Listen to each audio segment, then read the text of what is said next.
پیغام پہنچا مگر نہیں مان رہے. جن کو ہم کافر کہتے ہیں، غیر مسلم کہتے ہیں، انہیں پیغام تو پہنچا مگر وہ نہیں سننا چاہتے، نہیں ماننا چاہتے. تو اللہ تعالی فرما رہا ہے تو کافروں کا کہا نہ سنو اور اس قرآن سے ان پر جہاد کرو، بڑا جہاد.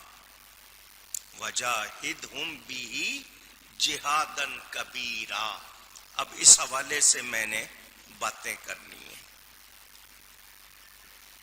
ایک مسلمان کے ذمے ہے کہ وہ دین کی بنیادی ضروری باتیں جانتا ہو. آپ لوگ سن رہے ہیں یہ بات؟ مگر حال یہ ہو گیا ہے، دین کے کیا معنی ہیں، تبلیغ کے کیا معنی ہیں، نہیں معلوم. تبلیغ کرنا سنتے ہیں، تبلیغ کا لفظ سنتے ہیں، تبلیغ کے معنی کیا ہیں؟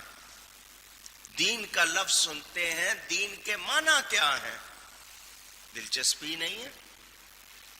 دین جو اسلام کو جانتے ہیں جی، دین کے لفظی معنی بھی تو ہوں گے. یہ لفظ عربی زبان کا ہے، کوئی اس کا معنی بھی تو ہوگا.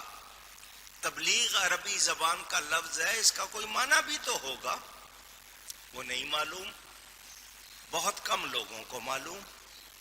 دین قانون کو کہتے ہیں. دین قانون کو کہتے ہیں. تبلیغ کا مطلب پیغام حق پہنچانا، سچی بات. پھر کہیے گا یاد ہو جائے آپ کو. اور یہ ہر مسلمان پر ہے. آپ نے سوچا ہوا ہے شاید صرف مولویوں کا کام ہے، پیروں کا کام ہے. ہر مسلمان کو سیکھنا چاہیے اور آگے پہنچانا چاہیے. مگر نہ خود سیکھتے ہیں نہ پہنچاتے ہیں. نتیجہ ہمارے سامنے. دنیا کی باتیں سیکھتے ہیں، ضرور سیکھیں، منع نہیں کیا، مگر دین بھی تو سیکھیں. اب میں پوچھتا ہوں، ایک شخص BA ہو گیا، بیچلر آف آرٹس، MA ہو گیا، master of arts, PhD doctorate کر لی، اس نے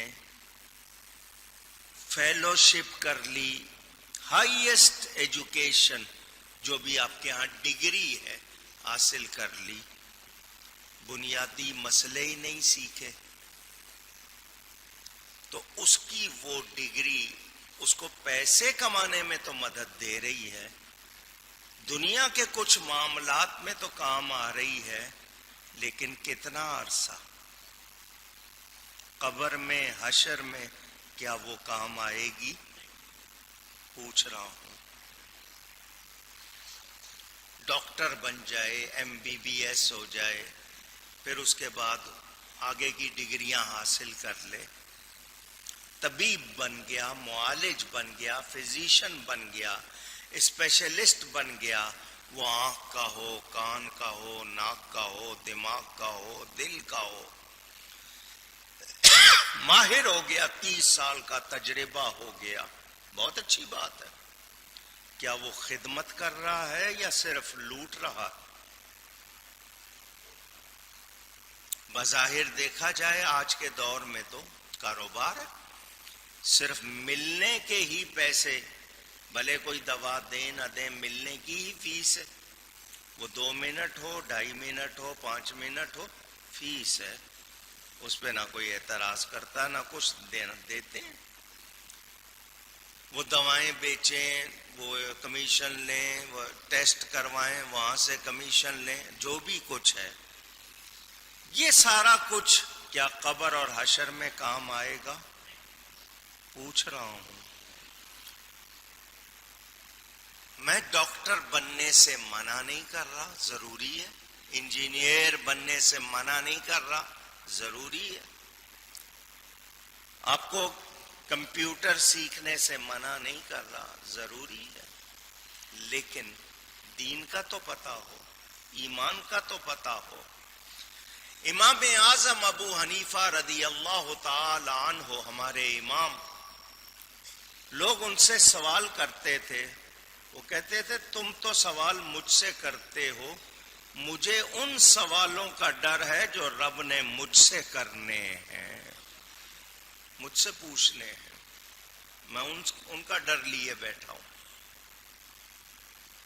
آج ہم نے جو روش اپنائی ہوئی ہے، جو ہمارا حال ہوا ہے،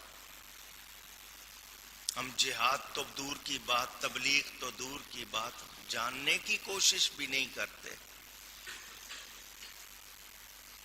کوئی جستجو نہیں کرتے کہ بنیادی باتیں ہمیں معلوم ہوں۔ وضو کے 4 فرض ہیں، 3 سنتیں ہیں، طہارت کے مسئلے کیا ہیں، استنجا کیسے کرنا ہے، کتنے لوگوں کو معلوم ہے؟ پانی بہا لیتے ہیں، جو طریقے آپ کے پاس ہوں، کو ٹیشو استعمال کر لیتے ہیں۔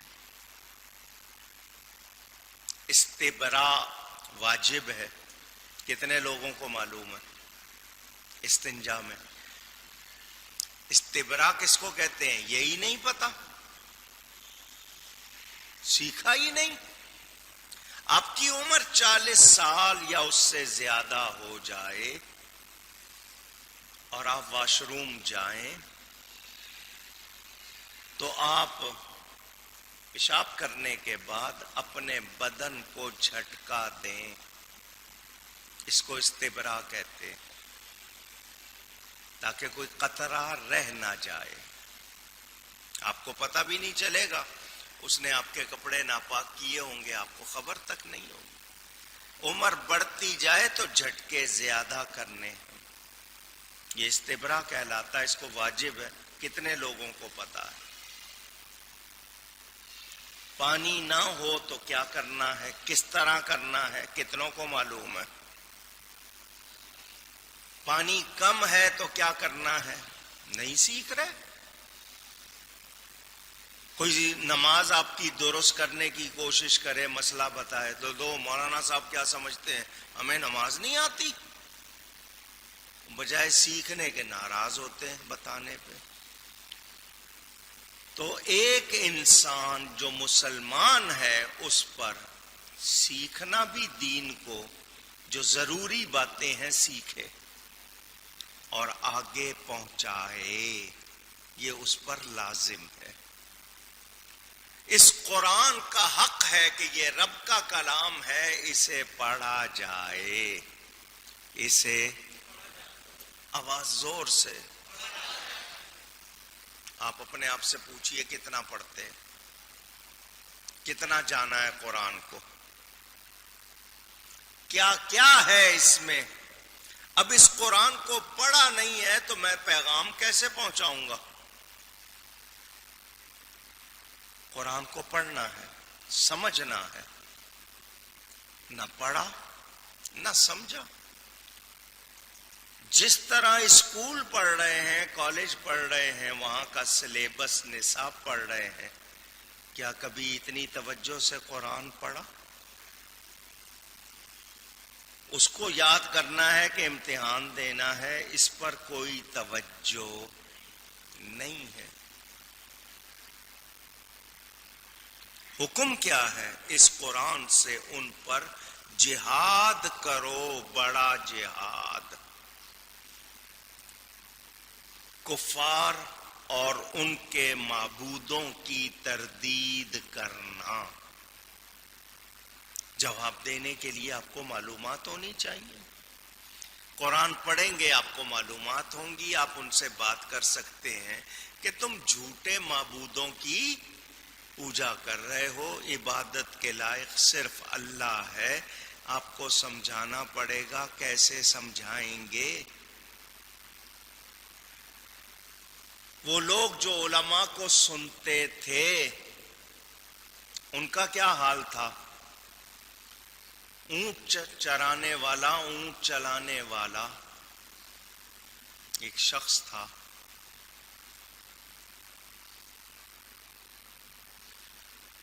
سفر کرتے ہوئے جا رہا تھا. ساربان کہتے ہیں آپ شاید. اس کو کسی نے روک کے پوچھا تو اللہ کو مانتا ہے؟ اس نے کہا ہاں. اس نے کہا اللہ کے ہونے کی تیرے پاس دلیل کیا ہے؟ اب وہ پڑھا لکھا آدمی نہیں تھا، اونٹ چلاتا تھا، مگر علماء کو سنتا تھا. اس نے کہا یہ اونٹ تو نے بنایا ہے؟ یہ اونٹ کی شکل دیکھ، کس نے بنایا ہے یہ؟ اور یہ جو اونٹ کے پیٹ میں مینگنیاں بنتی ہیں وہ کون بناتا ہے؟ اگلا چپ ہو گیا کہ اس نے مجھے وہ بات کہی ہے جس کا میرے پاس جواب. میں اسے آیا تھا کہنے کے لیے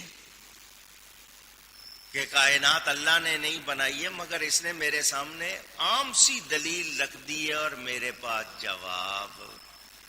اگر وہ علماء کو نہ سنتا ہوتا تو اتنی بات کرتا؟ پوچھ رہا ہوں. خاتون تھی، چرخہ کاتنا پرانی عورتوں کا کام تھا. اب تو شاید یہ بچے جانتے بھی نہیں ہوں گے کہ چرخہ کہتے کس کو ہے. اس خاتون کے پاس کوئی آ گیا اور آ کے کہا کس کو مانتی؟ ان کا اللہ کو مانتی ہے، جس نے یہ ساری کائنات بنائی ہے وہی چلا رہا ہے اس کا نظام. اس نے کہا کیا دلیل ہے؟ اس نے چرخہ روک دیا اور کہا کیوں نہیں چل رہا یہ؟ اس نے کہا تم نے چلانا چھوڑ دیا، اس لیے چرخہ نہیں چل رہا کہ تم پہلے چلا رہی تھی، تم نے چھوڑ دیا، رک گیا. میں چلا رہی تھی نا، میں نے چھوڑا تو یہ رک گیا. یہ کائنات کوئی چلا رہا ہے نا، یہ کائنات کوئی چلا رہا ہے نا، اسی لیے چل رہی ہے. میں یہ چرخہ چلا رہی ہوں، میرا رب پوری کائنات چلا رہا ہے. سمجھانے کے لیے سادی سی بات، مگر اس نے رب کے وجود کو ثابت کرنے کے لیے اپنی طرف سے جو بھی دلیل تھی وہ دے دی. مخالف کو جواب دینے کے لیے آپ کے پاس معلومات ہونی چاہیے.